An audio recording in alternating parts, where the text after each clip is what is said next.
Hi guys, welcome back to yet another What You Say podcast, guys.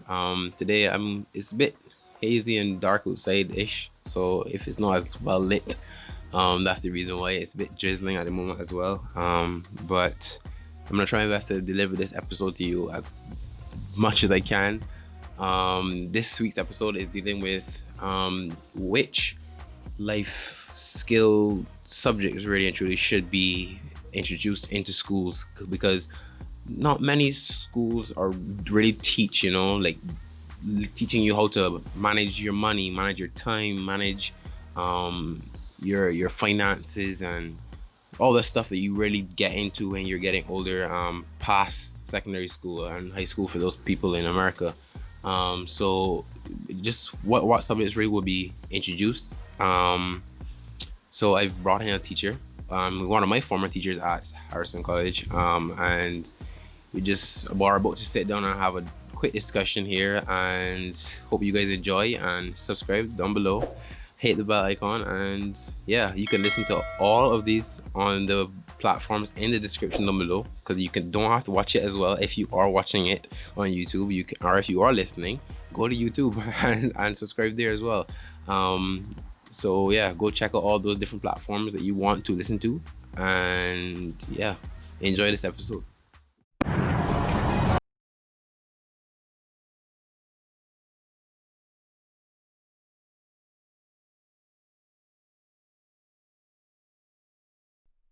Right. So again, welcome guys to Waste Podcast. This was actually shot yesterday, but due to some technical difficulties, I don't know, the file just was not appearing anywhere. So we've had to reshoot this, and I'm here yet again, as I said in the intro from yesterday that you guys would have already seen.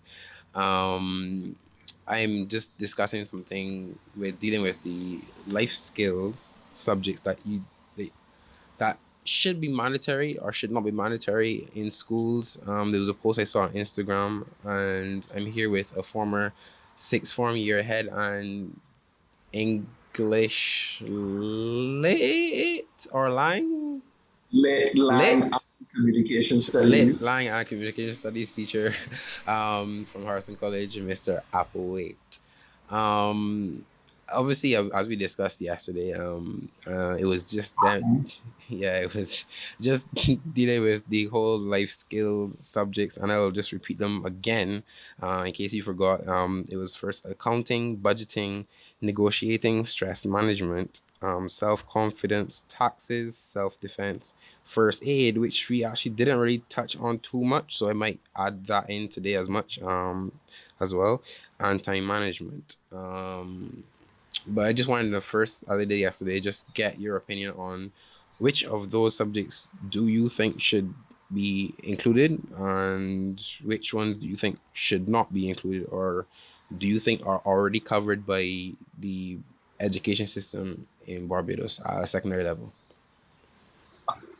It's a fairly extensive or fairly exhaustive list, but there are a couple of them that stand out for me, and I would think these would be ones like stress management for sure, because of the increasing nature, the increasing level of stress for which I hear persons talk about within society, and budgeting, because budgeting is a life skill. So it more has to do with the skill sets that you'll be required to have when you integrate within a globalized arena, because it's not only about these 166 square miles. I would say that we have started the process, or the ministry has seen the need to start the process. You may be aware that I think it may be about a year ago, we had a tragic incident at one of our secondary schools, which highlighted the level of violence that that the ministry was seeing throughout the secondary schools. And as a result, one of the initiatives that came out of this was they mandated that we have some kind of life skills session allocated for each year level at all schools right across the island. So last cohort of six formers, they would have had a period dedicated to that. And we had the latitude to address what areas the school found was necessary, or there may be deficits that we may see in our children that may be peculiar to the school, and we were able to do that. So I know, for example, what we have done, we have brought in old scholars from different areas of expertise, different areas of, in terms of the career. We've done not only just the stereotypical law and medicine and engineering, but of course you have entrepreneurs, persons who have started their own business. I think we remember Chiron Yeah, and and Xavier. Javier, who I'm really proud that they've started their business. And they started those things from at school, and they were able to transpose that into real life and see some meaningful change. Um, so these things can be taught at that level, and the ministry is seeking to have students in is seeking to inculcate these kind of skills within the students. The challenge, however, remains that you are aware that at the end of the day there is a syllabus to complete, and because there are exams and qualifications that are needed. But I think we're seeing a different shape in terms of what constitutes a successful student or what constitutes an all-rounded student, to ensure that when a student leaves secondary school, he or she is not only versed in academia, he or she has, as I said, values and skill sets for which they can operate and excel within a globalized environment. So I know you mentioned, for example, budgeting. Hmm. The reality is, let's be clear about it.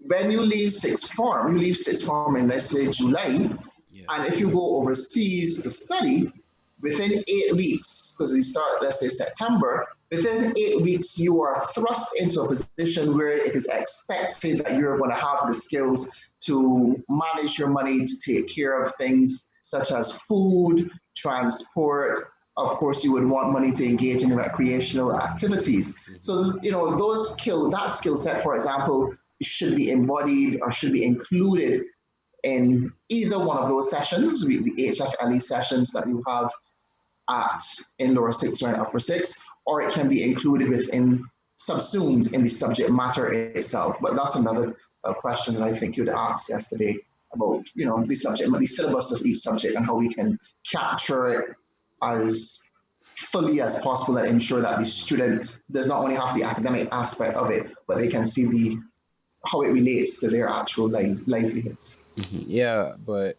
I have it written down as one of the questions I had yesterday, and because majority HFLE really and truly stops at third form, if I remember. It kind of really stops after third form because you kind of really dive into the CSEC and all that. We're dealing with the SBAs at fourth form, and from there you start to push out the PE and HFLE, and it's not as focused on. And some people could even argue to say that in those HFLE sessions, sometimes we didn't have those sessions, and it would just be a free period and just somebody watching over. Where those things like stress management and budgeting and negotiating could be taught in those periods. So some people may argue and say that what are the point of those sessions if they aren't one being truly pushed and taught well by somebody that's qualified, and as well as why aren't they pushed further to sixth form, because that when you get to sixth form, that's a big stress causer, and the jump from CSET to CAPE is fairly huge, on especially mentally, as it is, because you have to then balance your time. There's the whole CAPE and SBAs, and then if you are dealing with some people that actually take a couple CAPE studies outside of school, and so then they end up doing like 9, 10 cape subjects, and then they are still involved in key club, maybe involved in cricket, football, chess, all these different clubs. So somebody could argue that why isn't pushed that far and beyond third form. I That's just an idea that I would have want to at least seen, at least, because that would have helped a couple of students who may be really tasked with all these different co-curricular activities. But moving, I don't want to fully move away from it because that is something that you just stressed on, about the whole being a rounded student, and that's something that Miss Wade would have pushed us to be. Um, but for the parents that may not, because we spoke about it kind of yesterday, for the parents that may not cover the bases, in terms of the, as soon as they leave to go overseas, if, because you mentioned yesterday that a parent would sometimes give their child a few, like, money to just spend on the week, Yes. um just to work on, just to understand the household and what you have to buy and what's not. But for those parents that cannot cover, are because they're probably at work so much, or may not have the ability to teach that their child, because their child is probably too restless or doesn't want to listen to their parent, or however, how can you as a teacher and the education system go about to help those students that need the assistance with the stress management, the self-confidence, to step outside of their comfort zone to help deal with these different life skills? Well, I dare say, let me make it clear. I am very conscious of the fact if a parent cannot control his or her child, I don't see how a teacher can, because the child lives with The the parent. parent, or the guardian. So to put that onus on a teacher is somewhat unfortunate that a teacher would have to step up. And that's not to say that there are not critical partnerships, and there's not a partnership between school and home. I think there is. And the point that you alluded to just now is that even in terms of those skills of which we were talking, that when you have a child, I know of instances where the child was leaving Barbados to go overseas, and what the parent, and it was a single parent actually, what she did is she may not have been there, but she gave her child money to do shopping for the household for the week. So before the child left the island, she was confident that he had the skills in terms of budgeting.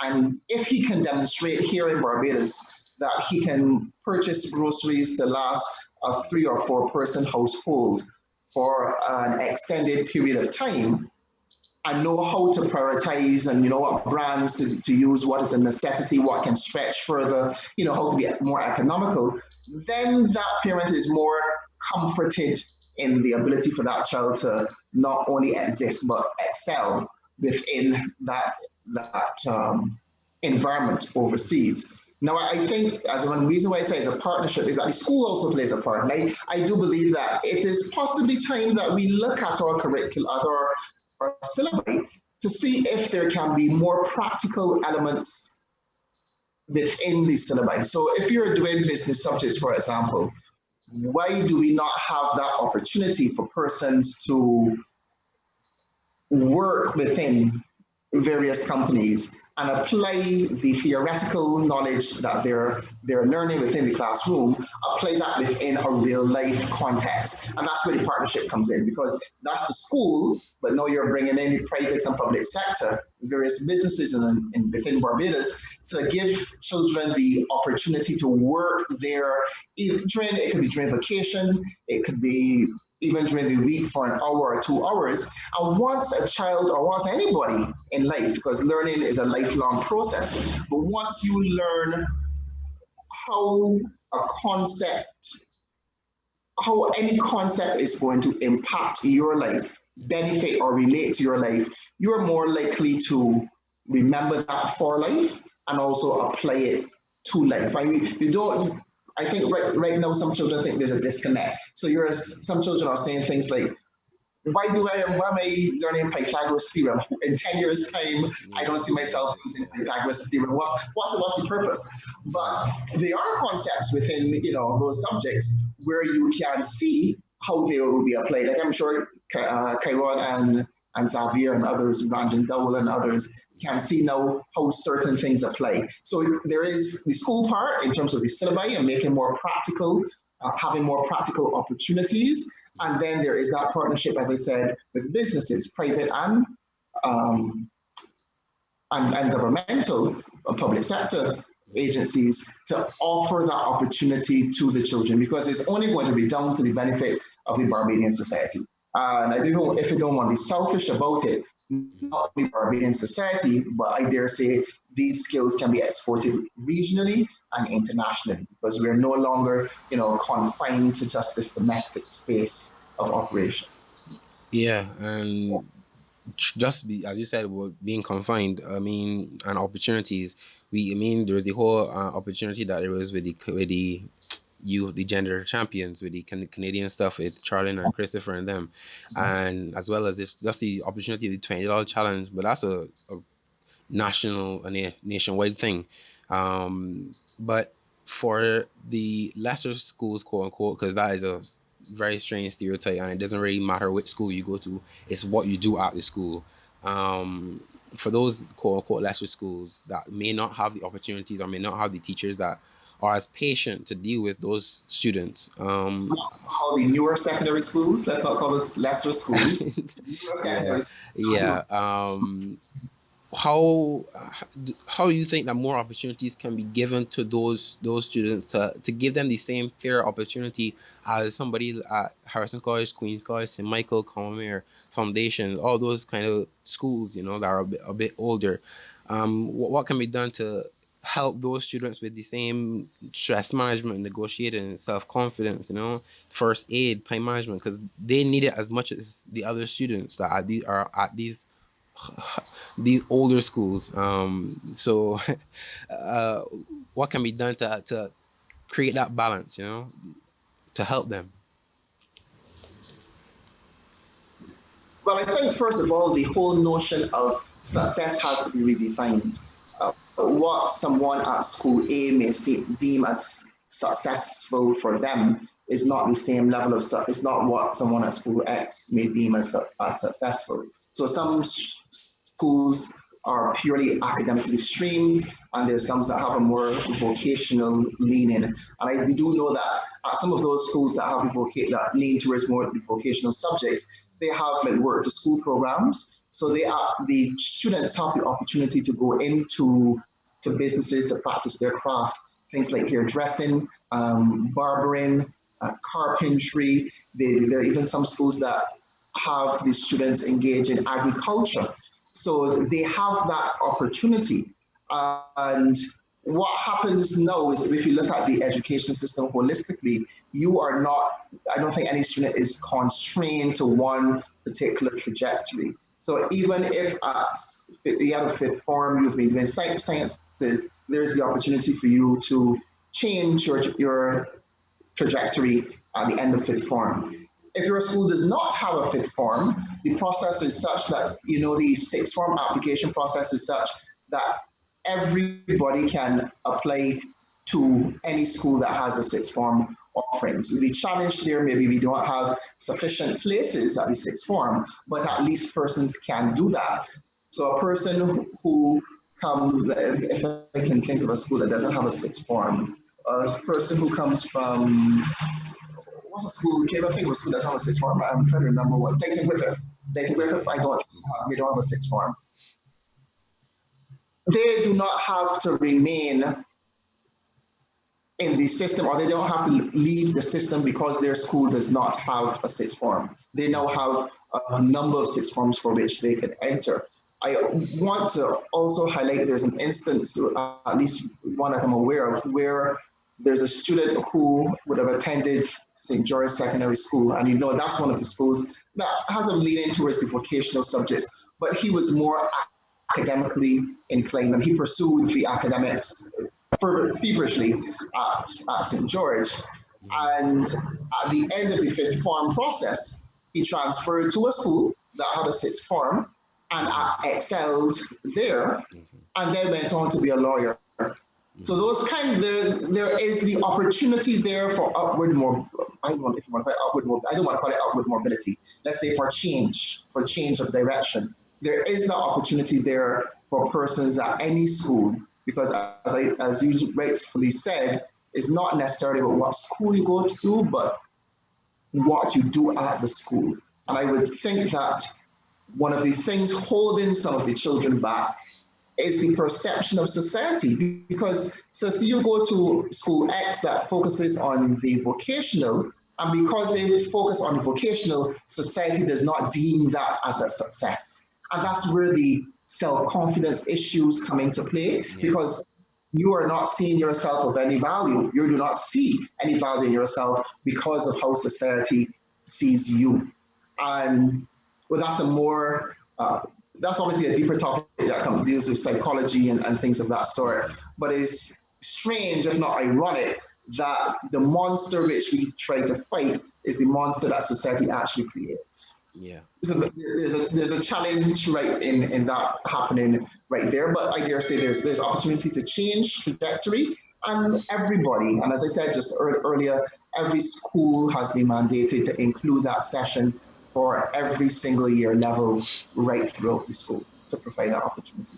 Yeah, well, that is exactly, you said it, dealing with the mental health side of the psychology side of everything. And I mean, that would be definitely more important, especially now that that there are a lot of students now are dealing with all of these social media challenges, whether it be TikTok, Instagram, Facebook, Snapchat, Twitter. Twitter is one heck of a social media, I'll tell you that. Um, Like the different Barbados yeah, altogether. definitely. Barbados is vicious. Yes, it really is.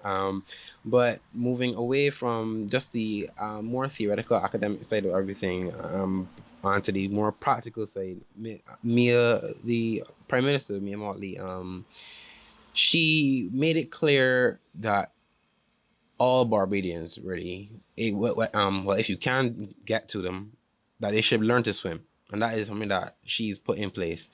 And I mean, I just thought about that looking at the first aid subject, because I feel like somewhat like you should be able to understand first aid and understand like what do you call it, the Heimlich maneuver and all those different maneuvers and stuff like that, where different first aid techniques should be taught to persons from a young age, because as more there are a lot of younger persons now that are passing away, and it's tragic. It's a tragedy. Even recently with the boy that was injured by the two other students. And it just yeah, it just keeps going on throughout the years. And so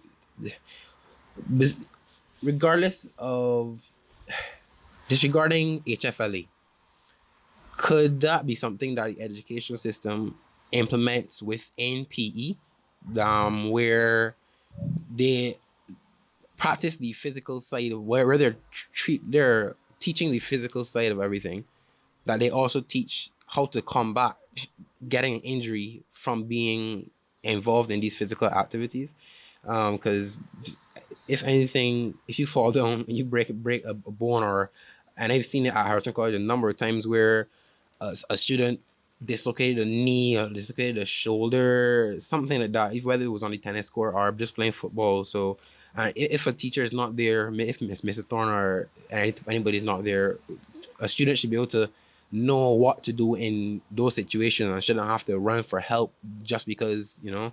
So, should that be something that's involved in PE, or does that have to be implemented in HFLE? I think you make a good point, Christian. It's a good fit. It's a good fit in terms of physical education, because you are dealing with activity and heightened activity within that specific subject. And if you're dealing with heightened physical activity, there is an increased risk in terms of damage to oneself. So it only seems logical that something like that, to fix what is broken, is placed in a subject where you're increasing the likelihood that something can be broken. I think Yeah. that's a wonderful thing that I haven't heard many persons discuss before. So it's something worth discussing with, first of all, with the PE department, and of course at a national level with regard to the Ministry of Education. But I do know, if we talk about you know, putting ourselves in these kind of situations, one of the things that the Prime Minister has said is, and in terms of learning to swim, I mean, we are surrounded by water, 100 square miles of rock, 166, sorry, square miles of rock, and we're surrounded by water. It is almost ludicrous to think that persons in Barbados cannot swim. It is there for recreational purposes. Yeah. Persons pay thousands of dollars to come to Barbados to experience it. Highly therapeutic, and yet there are persons we here we don't enjoy it. I know, for example, I've not been to the beach in probably 3 4 years, unfortunately, and we have to take advantage of what we offer first, because home drums beat first. Yeah. But I was making the point that the Prime Minister has not only talked about swimming, she's talked about technology. And I Mhm. am young enough to remember EduTech. And when that was implemented, and Mhm. I was reflecting recently because of this whole COVID pandemic and the necessity to increase the use of technology in the delivery of instruction, and Mhm. realized had EduTech stayed on track, on course, Mhm. we would have been so much, we would have been much better prepared for the pandemic which we are facing now. We would have been way ahead of the game. But be that as it may, I mean, the Prime Minister has made it clear, and the ministry, that there needs to be an increase in technology. And you would know that even Mhm. before COVID struck, we had the integration of the Google Classroom and Yeah. Google Suite. I'm not sure if you were there when we did Google Classroom, when we had Google Classroom. No, I don't Where think so. you weren't there. So all students have their own Harrison College email address. We Mhm. have the opportunity to interact with the students online, like what we've been doing essentially for the whole COVID period. So Mhm. we have classes online, and that's a perfect fit because when you look at what's happening internationally, a lot of the jobs which persons were paid to do are being replaced by machinery and Yeah. automation. But that's not necessary. I know there are persons who are going to jump and say, but you see, when you do that, you're going to decrease unemployment. But the reality is that there are persons that need to come in to create programs Yeah. for these machineries and the automation to occur and for the technology to run smoothly, etc. So you then would realize what the ministry has done is they've included something called coding and robotics at the third form level. So now that's included on the syllabus. So from an early stage, you have students beginning to think creatively about what they can create, how they can contribute to society, and not just sitting down and relying on what is given to them. Because what is given to Mhm. them may have suited the past, but it doesn't suit the needs of the present. And that takes me to the other point about, education is constantly, society, I should say, is constantly changing. And because society is constantly changing, education has to change to fit the needs of society. And that is what I think the ministry and Prime Minister Mark are trying to do to ensure that we are fit for purpose. That's a quote that is used fairly often. And that what we are doing in the school system fits the purpose of our society, and not now in 2020, not now in 2021, but we're talking about for the future. And that's a piece of advice I know some of my students, if they're here or watch this, would know that I give them. If you are thinking of a career, don't think of a career for which there's a demand now. Mhm. Think of a career for which there will be a demand in the future, or Mhm. which there will be a sustained demand. So you always have to be visionary in terms of your approach to even career choices. And things like that are discussed in the session that we have, that I told you about, the HFLE session or the enrichment, life enrichment session, whichever one you want to call it. Things like that are discussed and addressed within that session. So I can tell you, for example, the I think it was the lower six had a session, and Mhm. they were challenged to come up with 5 areas of concern within Barbados, within the region, or within the international arena.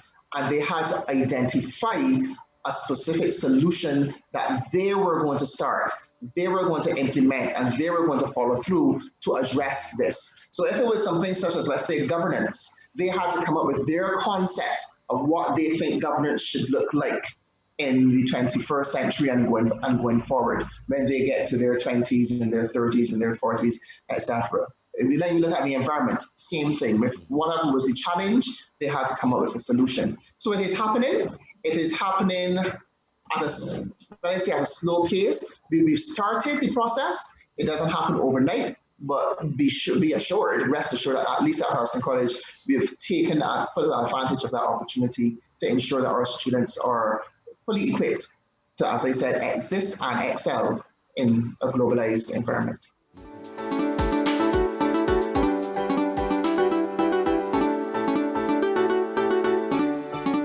You just said about the introducing coding and coding and yeah in third form. Mhm. So I mean that's third form, but for some of these same um subjects, that these life skill subjects, do they all need to be introduced at the third form level, or can they be introduced earlier? Because I know a third form is where you do majority of the subjects. You do like 12, 13 subjects, and then there's some students that maybe go and do some CXCs outside of the school at third form, which then leads to time management and stress management, which probably should be implemented even earlier than third form. So that you understand that when you get to third form, you are you're going to be doing a lot more subjects than you are going to be doing as you go on to fourth, fifth, and sixth form. And even when you do get to those stages, the work, there's less subjects, but it's harder work. And you need more time to plan and organize yourself. Because I mean, for myself at least, I know that it it took me a while, I'd say, to understand how I studied and understand how I grasped certain topics. So I knew that, as I mean, it took me probably a bit too late, maybe to sixth form. At the beginning of sixth form, maybe I would have started to really learn that, as opposed to maybe in fifth form, where I should have been understanding that, so that I could have probably progressed better than I did in fifth form. Um, so should time management and distress management, should that be implemented from as soon as you finish the 11 plus, so that you are well prepared to understand and go about being involved in co-curricular activities, as well as taking on the academic side of things. For sure. I think that the HFLE program starts, no, I think it definitely starts from first form. And part of that program, because that has a structure, that's actually a structured program. Part of that program deals with just that time management. The stress management issue doesn't really manifest itself or come into play. You don't really see it until, as you said, like third form and fourth, when the pressures of the examination hit. But it's a valid point that you made. That person should be equipped with, methodologies, various methods to deal with stress, and not only within school, because remember, Yeah. the students come from various households. So even from then, that's a distinct possibility and option that could be examined, having that included from there. But if we're looking at putting more subjects in the first form, remember what you want to do for a student is start as broad as possible. So you expose them to as many subjects as possible. And then you narrow as they go up so that they have a greater sense of focus as to what they want to do and what they want to achieve as they go through the educational system. And that doesn't mean that they have to follow, as I kept on saying, a particular trajectory, Mm-hmm. but it means that they have to make some choices. And even if you do the sciences at sixth form, you may want to do the sciences because you think it's easier to get a scholarship. But when you get your scholarship, you can then change and for university, switch to the humanities or switch to the Mm-hmm. psychology or something else, whatever makes you happy at the end of the day Mm-hmm. is what you can do. But the point is taken. It is a valid point about things like time management being in place. in first form, and I think it is done with the HFLE program, which is fairly structured and covers things because you have to deal with things like the sexuality, the transition from primary to secondary school, where you're doing many more subjects. In primary school, you may have one teacher who teaches you everything. In secondary school, you have like have 13 different teachers. The whole notion of going from class to class in Mhm. terms of different physical locations to have the classroom, and the fact that there's a greater level of independence. You have to look after your lunch. You Mhm. go and purchase your lunch in the canteen. Those kinds of things. I'm aware that there's a school that does something called they do a transition program, and Mhm. they put it on during summer to help Okay. primary school students transition from primary to secondary school. What you are suggesting now is that we need that within the schools as people, Mhm. as students navigate from Yeah. one year level to another. And you're suggesting that especially from fifth to sixth, because the magnitude of work and the intensity is so much different as you it's just a summer vacation that you have Yeah. before you're thrown in at the deep end, and it's something worth considering. I know we have put some things in place at AHC, like we have a mentorship program where we Mhm. have teachers who will be assigned to students to assist them in that. We do things like time management. Well, strangely enough, just remember that one, the time management program, which is done at the beginning of lower six. But Mhm. you see, I don't think that students also have to bear responsibility. And when I say bear responsibility, I Mhm. say that I don't want it to seem as if teachers are the silver bullet Mhm. to any problem or challenge that exists. Because we may do a session on time management at the beginning of lower six. And very often, and you can probably tell me if this is the case, you don't realize how important the things you are being told, you don't realize how important they are Mhm. until you hit the end of lower six and the exams are here, and then you realize, oh shoot, I should have followed Yeah. the advice. I should have done a schedule. I should have a Mhm. vision board at home. I should, turn off my social media at a particular time. All of those things you don't realize because you're a teenager, so you're now Mhm. experiencing life, and you don't see the seriousness of it unless you're highly disciplined until after the fact. So I suppose we need greater engagement with the students to find out when to place the programs and the frequency with which we have the program. Because I don't know if we can expect optimum performance if we only facilitate a session on one occasion. Yeah, yeah, it's actually down to the student themselves to be disciplined, I guess. Yeah, you're full on correct with that one, whether it be from secondary and tertiary. And I mean, I mentioned this yesterday, when we were discussing this topic, about the whole discipline with dealing with Zoom and the Google classrooms and what's not. And I will repeat it again. Obviously, you guys would not have seen it, but how with the whole challenge of teaching, because there's the challenge of teaching in person as there is a challenge to teach, let alone on Zoom or Google Classrooms. There's the persons that get up and walk around, not answering the questions. I mean, I'm sure you would have had your challenges with different students on these different days. Whether a child may not want to listen, you may be calling their name for a few times, asking them where they are, and they may be in the bathroom brushing their teeth or making a sandwich or something. Who knows? And you never really know what they're really doing because you're just sitting on one end of the computer. So how, as a teacher and maybe as a year ahead, how do you go about discussing with your fellow teachers, the ones that are working with you in sixth form? How you guide them to help to getting the students to stay focused and disciplined, to turn off their phones, to stay focused, to write the same notes, treat it as it is a regular classroom, with their bed next to them. How do you help to guide your teachers and students to stay disciplined? That's where partnership comes into play Mm-hmm. because I'm not in your house. So you Mm-hmm. have responsibility as well. When I say you, I mean the students Mm-hmm. and the parents. The parents have a responsibility, a serious responsibility, to ensure that they provide an environment that is conducive to learning. And I dare say they too, because there was a point when they would have been at home, should play their part in terms of monitoring to ensure that, if the child's desk is in the bedroom, for example, when they pass by the bedroom door, Mhm. first of all, insist that the bedroom door is open when they're having classes. Mhm. Make sure that there's a structure, that the child gets up, that they brush their teeth, they comb their hair, they put on, appropriate clothing, and they go to the laptop because they know when I go to this device, it is about work. It is serious business. We mean business here.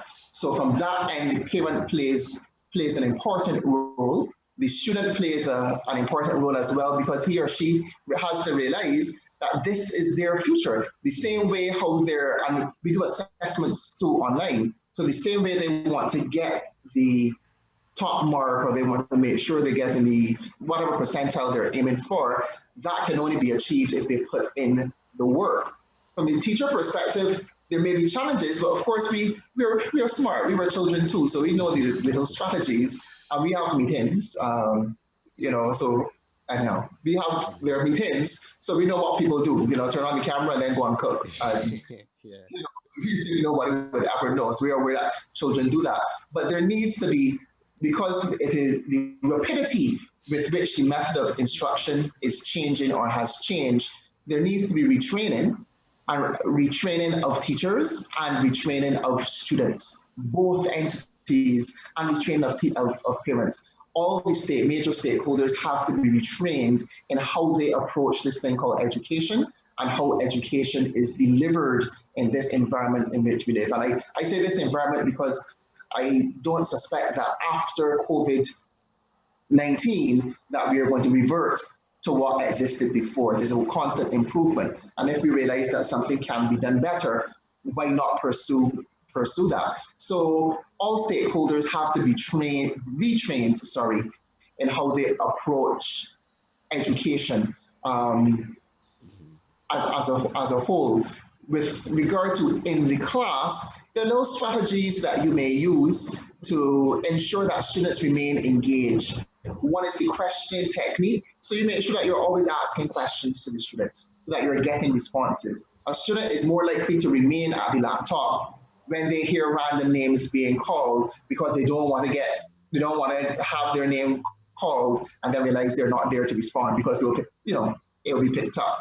The other thing that you can do is ensure that students have on their camera so that you can see that they're there and they're working. Now, of course, this poses its own challenges because you are now exposing that child's household. You're now inviting people into their household, which can reveal certain socioeconomic dynamics, which Mhm. will not necessarily be realized within the school environment. And for working class families who may not live in households which they would want others to see, Mhm. there's a level of shame or embarrassment that some people may feel and would not want to turn on their camera for this particular purpose. Now, for this reason, I have seen recently there's an app where, for example, you are there and I am here, and there's an app which creates a different background. So you would not know where I am. So that's something that the authorities can look into to see if students can have that app on their device so that when they come on, their background could automatically be, let's say, a forest or a space or whatever it is, or just all black. But what it does is it allows them to have that visual engagement, but it blocks Mhm. out what is happening within their immediate physical environments. So those are some strategies that you can use to ensure that the challenges that manifest themselves are addressed and we still get the best Mhm. possible outcome in terms of the delivery of instruction and quality of education. Yeah, that's a fair point from your side. I guess that's from the teaching perspective. And you mentioned about uh, training teachers, which I do you think that you would need to bring in more teachers, whether it be from outside or inside, and that more person need to be trained to become teachers, so that the students can gain the necessary qualifications, or maybe from need from one of these nine. life skills subjects, do you think that you need to train more teachers to handle these extra subjects, or do you think that the teachers that we have already are capable enough to teach the same subjects that we have today, but as well as implementing some of these same life skills subjects that can truly give us a well-rounded student, really and truly? I think what we would need to do is to conduct an audit, sorry, to see what are the qualifications and the skill set of teachers right across the board. Because I dare say a subject or an area like budgeting and finances, filing for income tax, those kind of issues, something like that can be subsumed in a business subject syllabus like POA, management of business, um, POB, some shit like that. And I would think that a business teacher would have that skill set and would be able to deliver that. So it would be the first to conduct that audit to find out what are the skill sets that teachers have. Because if we take something like stress management, let's use stress management as an example. Teachers are not trained in stress management. And I think something like that would have to come from a professional, maybe the guidance counselor or social worker.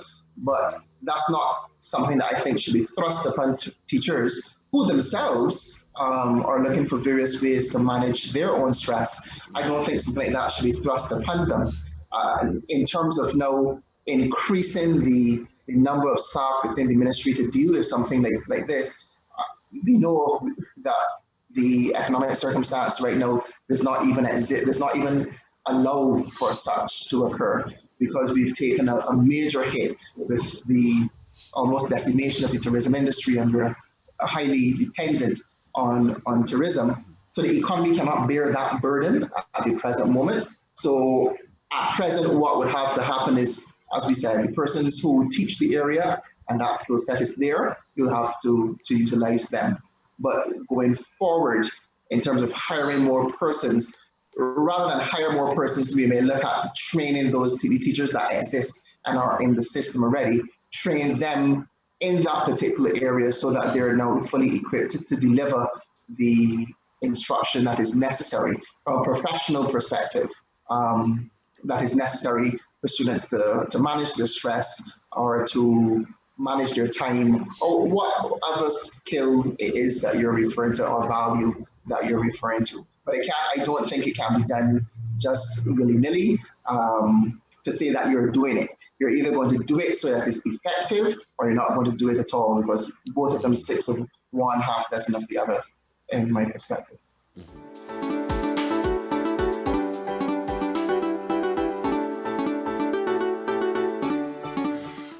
And I mean, you just mentioned about it would be included in terms of accounts, or POA or POB, which is principles of business, principles of accounts for some of the outside people that may not know um, what those mean.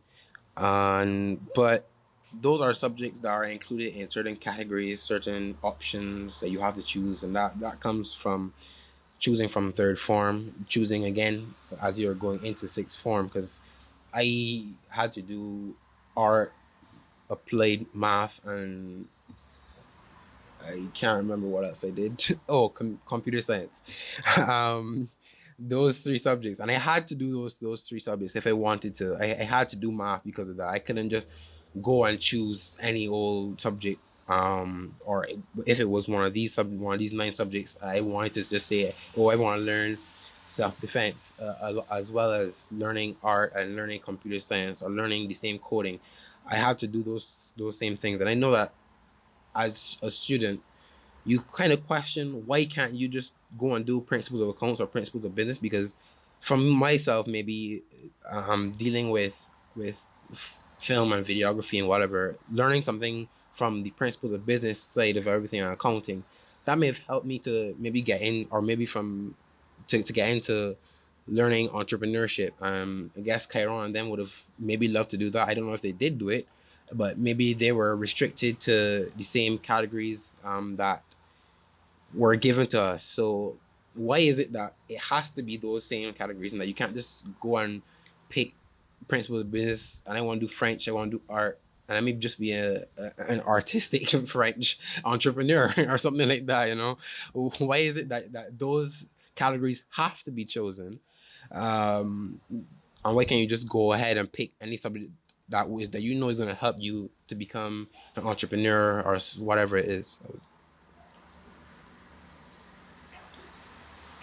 It's a simple issue. It's it's really simple. It comes down to timetabling.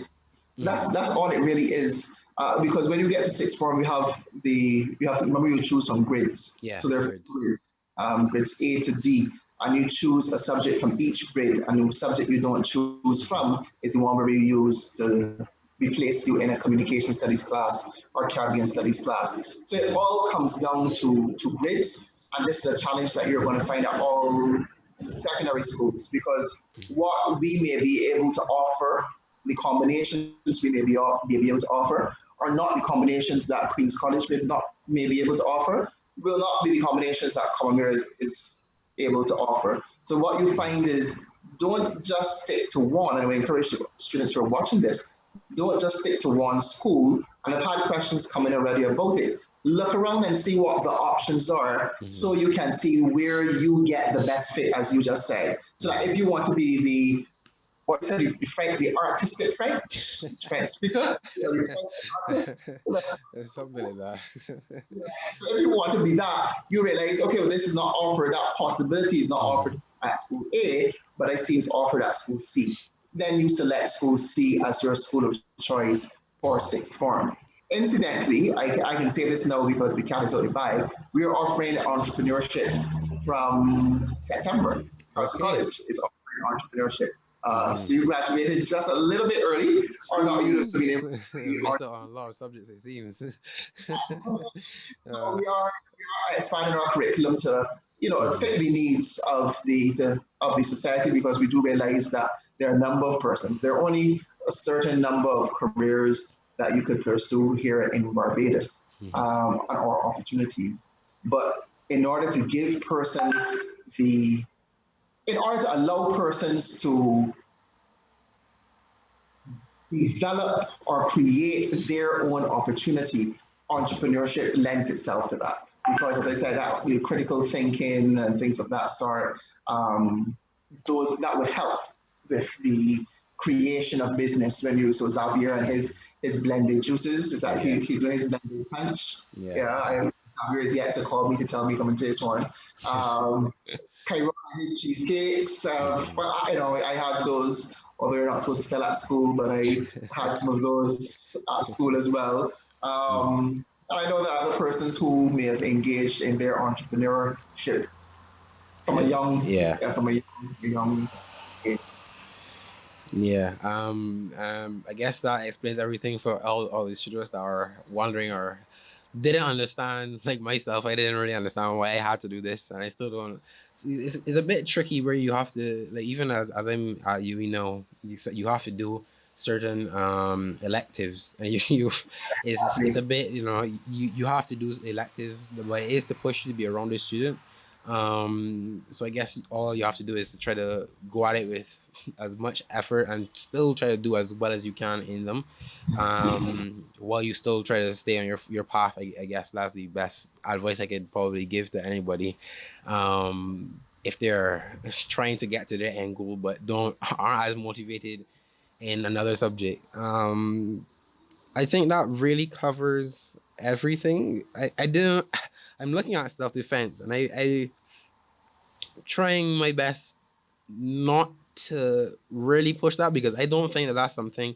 I understand where people would argue and say that that is something that should be taught at a young level, but just thinking about it and looking at it for the past few minutes, I'm trying to understand why it's somewhat pushing violence. That's why I'm hesitant to bring it up That's because correct. it kind of pushes the whole idea of violence, and I don't think you want that at a secondary level. I mean, self defense is something that maybe would be implemented for a bit older maybe, but again, I do see the counter argument where a child may need to these learn self-defense from maybe any person that's gonna, God forbid, run up on anybody or jump them to steal from them or whatever it is.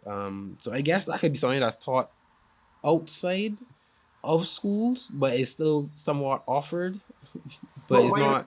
looking at conflict resolution as Yeah, opposed to self, yeah, rather than get to that point where people are engaging in a violent manner and then yeah. teaching them how to How to, disengage yeah, or protect themselves, let's teach, let's be proactive and teach them how to prevent situations from yeah. escalating to that point in the first instance. And that would negate the violence that you would already need to respond to the violence that you were speaking of just now. Yeah.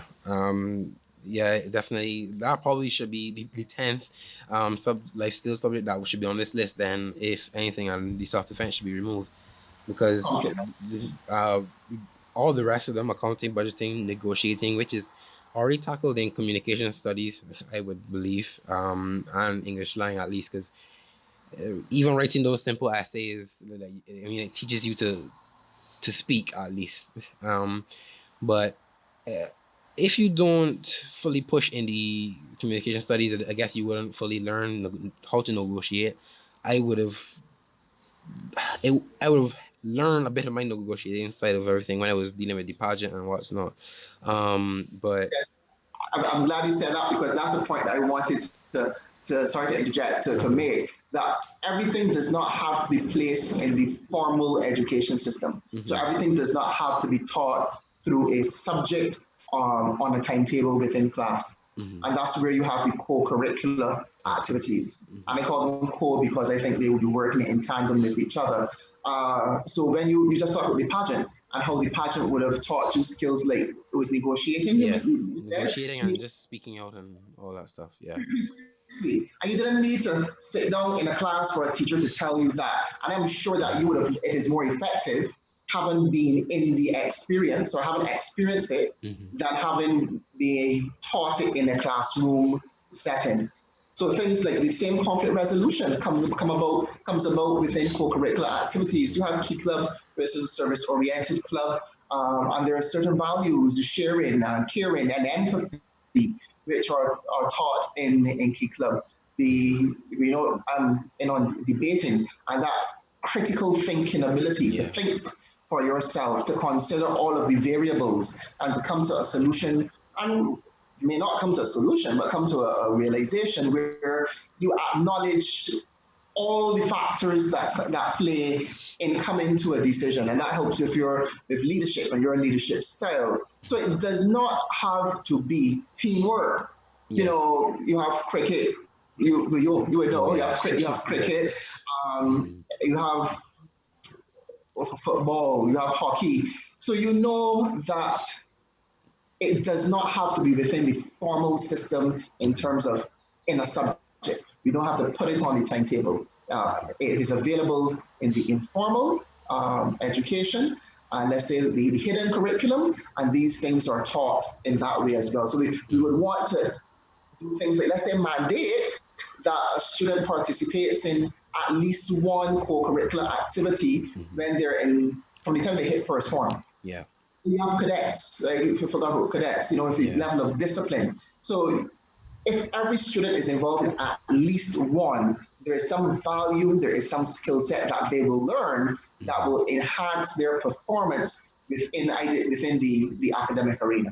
And yeah, if it doesn't enhance their performance within the academic arena, it contributes towards their self-development, their personal, yeah. their social development as a human being. Yeah, and I mean that's fair enough to say because you do learn, but I guess it depends on which co-curricular activity you choose. Which would teach you different ones. If you want to do multiple ones, then you'd learn more as a sense, which would I guess kind of help, especially on the academic side, which you really hit the nail on the head with. So, I mean, that was just the last subject, life skills subject that we were ready to discuss. We tackled all the rest of them. and even why you can't do certain things at certain times and all that. And I will just give you my advice with that, guys. So just to wrap up, thank you, Mr. Applewhite, for joining me today on Waysay Podcast. I mean, just had to drag you back out again from yesterday to get it done, and hopefully it works and there's no technical difficulties this time, or otherwise I'm gonna have people not my hair because I really don't want to have to do this again. Really. Same thing with mine. I don't think there's any left. But yes, again, thank you, guys, for joining me today on Waysay Podcast, guys. You can listen to this if you are watching it on YouTube. You can listen to it on all the links that will be in the description down below, whether it be Spotify, Apple Podcast, Google Podcast, Castbox, Sounder. Doesn't matter. Find it. The links will all be in the description down below. And I won't put his social media as I said yesterday. I still won't do it. If you guys want to find out, you can contact the Harrison College office. And if you guys want to find that out, but yeah, subscribe if you are new, guys. Hit the bell icon. Comment down below what you did think about this episode, and leave a rating. The rating link will be in the top of the description. As I said, you can leave your future topics that we can discuss with maybe even Mr. Applewhite again. Who knows? And maybe with another parent, whatever. You guys can leave your thoughts down below, and I will see you guys for another video. Thank you, Christian. I can't leave without saying thank you because thanks for reaching out to Apple from ASU. It's good to see that you're doing great stuff within your particular niche university and making it real. Yeah, I'm trying my best. So guys, yes, thank you, and I will see you guys for another video. Good.